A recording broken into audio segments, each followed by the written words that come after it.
So, a brief history about money. I think it's interesting to know that there not always have been the digital money in the space we grew up, or not even fiat money. And I have prepared some slides for that because I think it's good to know. So, money has taken many forms throughout history because, well, it has not always been the way it is today, and it has been very, very different. So, in the beginning, there was not cash or fiat money as we know it today. Money has been or had a different form. The origin was the bartender system. So, in the very basic version of money, there was people relying on trade. So, they had a direct exchange of service or goods for a service, or the other way around. But this one was very limited because if you had chickens and you produced some eggs and then you needed a haircut, very simplified example, then you needed somebody that has the skill of cutting your hair, but that also needs eggs in this moment, because otherwise you would not be able to pay him. So there needed to be a double coincidence of interests, otherwise the trade was very difficult. Furthermore, the eggs most likely you were not able to transport through the sea, because at some point they're gonna get bad, or the food gets bad, and then you cannot trade or sell it anymore for other services. So in the beginning, at a very small island, I think it's called Micronesia, just know the German word and try to translate it in the English language. It was a small island and they had some beautiful stones in the middle of the island. And until 1931, so it's not that long ago, just close to 100 years,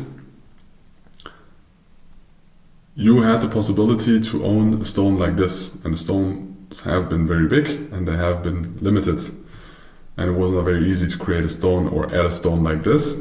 And when you wanted to buy something, for example a house or whatever, or a part of the land on the island, all the island was grouping and coming together, and then there was a public announcement that the stone or a part of the stone changed the owner. So everybody knew that the owner changed, and that was the part of the payment. So you had a stone and you could buy more because everybody wanted the part of the stone, because it was kind of a store of value and it was difficult to steal a stone. So that was one very early version of money.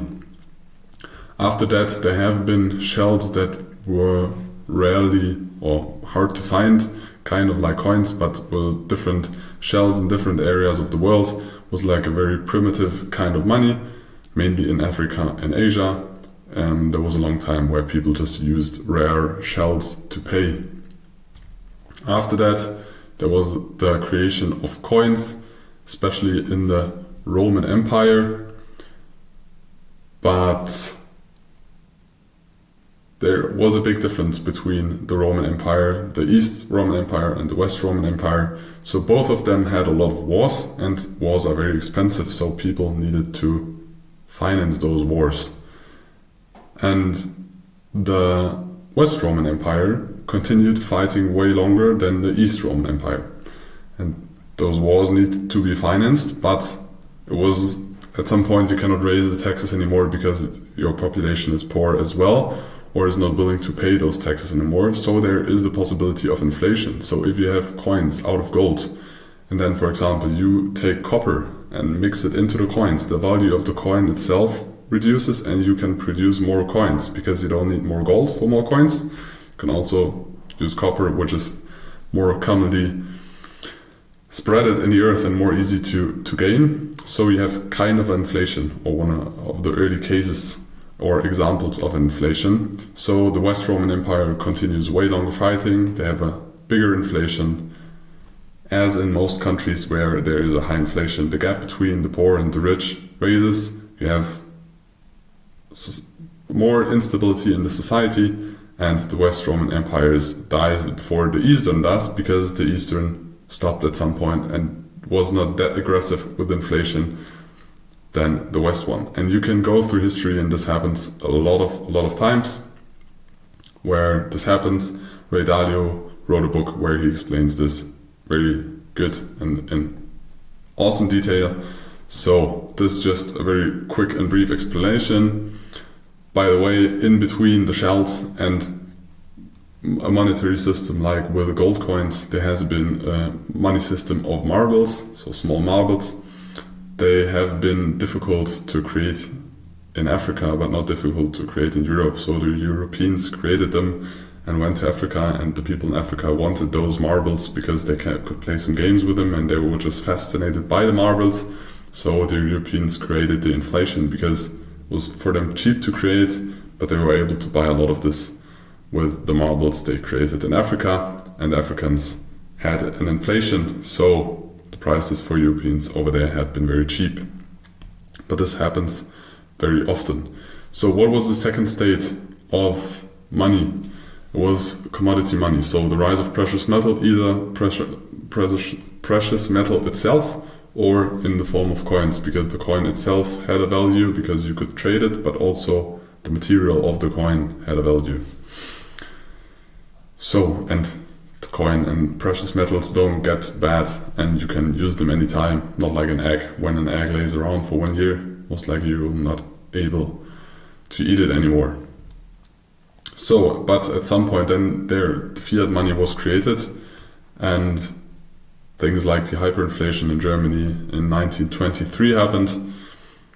A lot of times hyperinflation happens when there is instability, political and unstable society, or a country needs to finance war and they need money, and then they print money and not the same exact value in the economy is created, and then you have more money with less goods and services, and then you have kind of an inflation, but that topic is way more complex. But you have things like hyperinflation in Germany during 1923, and the same happens in the First and the Second World War, and in most of the wars worldwide, you have a rising inflation. A solution after this, the US thought, now we're very smart, we will create paper money, but not only paper money, we will back it by gold. So paper money was like the new standard because governments created paper money, and it was way more convenient to walk around with paper money than with golden coins, because they are less heavy, you could divide them into smaller parts, but you needed to trust your government. But then the US stepped into the game and thought, like, we are very smart now. Every dollar or US dollar you have, you can trade for the same amount of gold. Like, there was a value, what is the value of gold, and every dollar you could change for gold. And for every dollar there is produced, there will be the same value of gold stored somewhere in the US or in the banking system of the US. This was the promise. So a lot of countries thought, oh, it's way more easy if we store paper money, because when people want to trade, you need to agree on one asset or one currency that you trade. So people accepted the US dollar for the American state. It was very convenient because a lot of people, it was more easy for the US to trade with different countries. The countries were happy because for them it was more easy to trade with the US or also other countries, and they knew at any time they can use their US dollars and trade them back to gold. Until 1971, where there was another big war, the US stepped in and they needed to finance that, and wars are always expensive, like I already said. And then the French started to mistrust the American people or the American government and said, okay, now we want to change all the US dollars we have back into gold. This took a very long time, and it happened. They went to the US with a lot of ships and traded their US dollars to gold. And after that, Nixon, which was the president at this time, decided now this gold standard is cancelled. So they made a promise, and then they said, and now this promise is not there anymore. But still, a lot of countries use the US dollars. But this is a brief history of money, and this is the state we are now in. After that, maybe another big development is like economic regions that move together with one currency, like the European Union. But this is like the main steps in the history of money summarized. So there was the gold standard and the fiat money. So it was a combination of, we have precious metals, but they're too heavy, they are inconvenient, you cannot divide them into small parts. So we combine precious metals as safety for fiat money. But when the gold standard was cancelled, it just relied on trust to governments, and not trust to precious metals after 1971. And then 15 years ago, the digital age started. Cryptocurrencies have been created like Bitcoin. After that, the development has been more, and we have thousands of coins. Not all of them are viewed as currencies. Even Bitcoin, there is a big fight between do you view Bitcoin as commodity or as currency. There are different opinions about this. In the end, it does not matter. It is a new asset class, and it's a new version of decentralized money because there is no centralized exchange or entity that decides how much money is produced or how you use it. It's a decentralized democratic system and a new step or development in the process or in the history of money. But why does money exist, and why don't we step back to the trading part and just trade? So you create something, or you have knowledge, or you have a service, and you trade this for something else. Because money is a medium of exchange, and it simplifies trading. Because there's no expiration date on money. You can divide it into very small parts. You can store it for a very long time.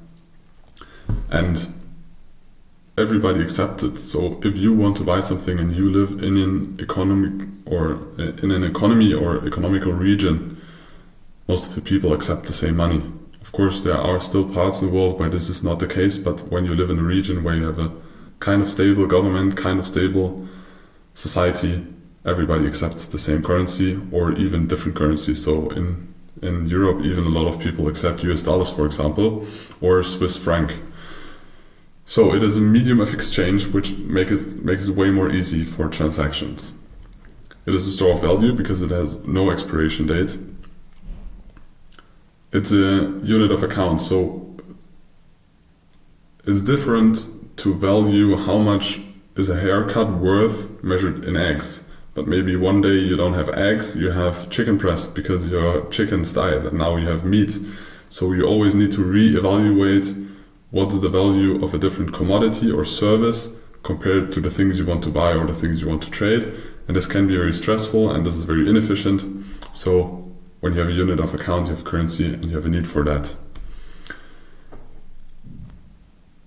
And money or a currency or a medium of exchange gives you the option to lend it, invest it, and kind of have an influence on the economy, like how much money you inject. If there's more money, there's more spending, there's more investing, so there's more likely that there's going to be growth or more transaction in the economy, which most of the times lead to growth. If you reduce the amount of money, you can reduce the speed of the economy growing, or you can reduce the transactions. So if there is a central entity, you can have an impact on the economic growth.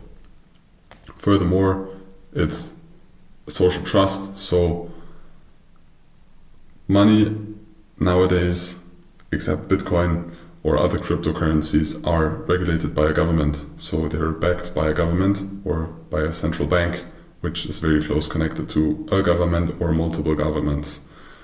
So with this trust, you don't need to trust the other person, you need to trust your government and the government providing the infrastructure for the medium of exchange or the money.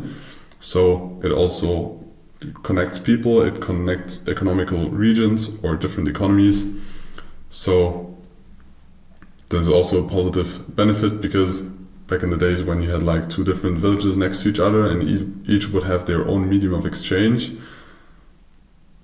it's not necessarily that you trust the medium of exchange of the village next to you. Maybe you just trust your own. So this is like kind of a connecting factor.